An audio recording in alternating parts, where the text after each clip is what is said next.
Vymyslený príbeh o skutočnej udalosti, ako zomreli ľudia pre vyššie záujmy. Pravda je relatívna, skutočnosť tvaruje ju čas, mocenské hry a skúsenosť.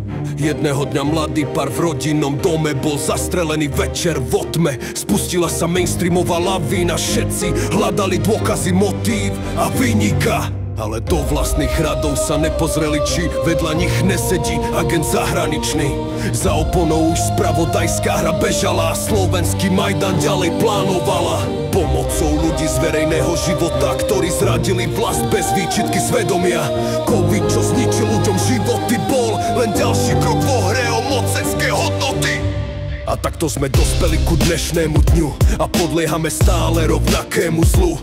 Systém nie je zlý, funguje dokonalo výhodný pre elitu a záťaž pre spodinu.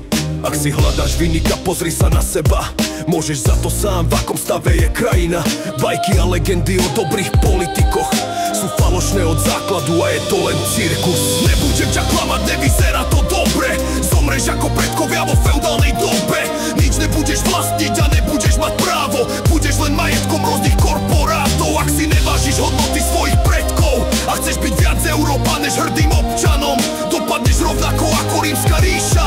Rozpadneš sa ty, tvoj štát. Doma je rodina.